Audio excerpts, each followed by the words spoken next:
Welcome to Session 8, the Reformation.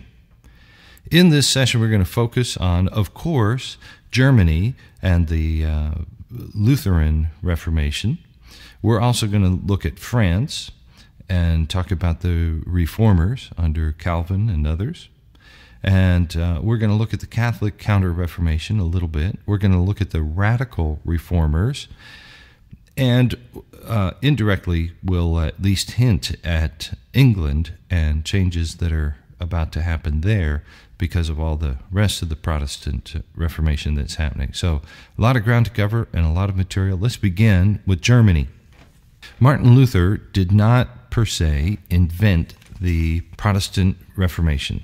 He was a central figure, but as far as congregational singing is concerned, it had already been going on for 500 years or so in Germany, that little by little the people in the congregation had been somehow allowed to sing little snippets in German instead of in Latin.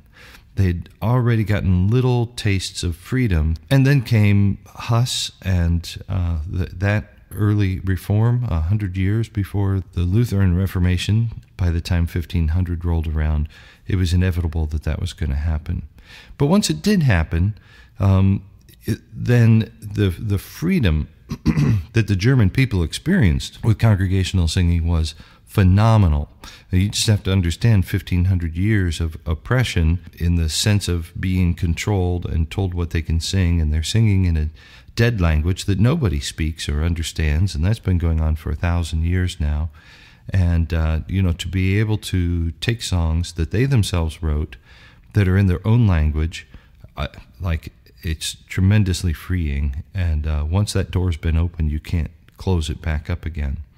So let's talk about that. To begin with, Martin Luther was Roman Catholic. He, in a sense, never left his Roman Catholic faith. Now, he had 95 things he was concerned about that mostly had to do with behavior, some with doctrine, but his intent the entire time was to reform the Catholic Church, not to create a group of Protestants. So he began it by writing a German Mass, but it wasn't just in Latin. Now, I say it's a German Mass. The truth is, whenever Luther sang the Psalms, he still sang them in Latin. He believed that when it's time to sing the Psalms, everybody already knows them this way.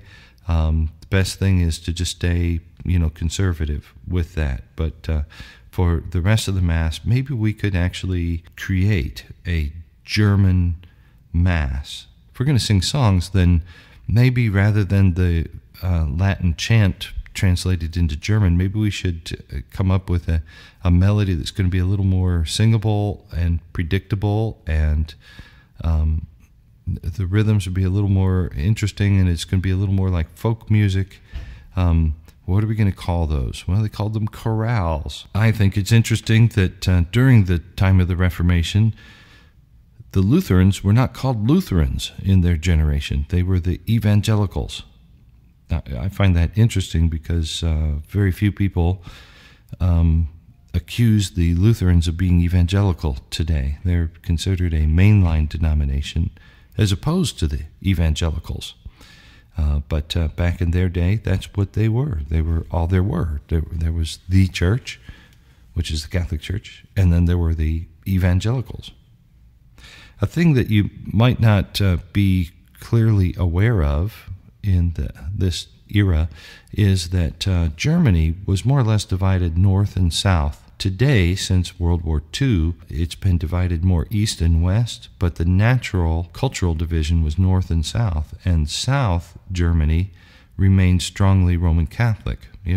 South Germany is the direction of Italy, so there are various reasons for it, but there's a stronger pull with the Mother Church in South Germany. And North Germany, that's where they were experiencing more freedom and where the Reformation really kicked in. So within a century, there was civil war throughout Germany, divided along those cultural lines. Because as much as we might think we're fighting over theology, really we're fighting about culture. It's always about culture. Let's talk about Luther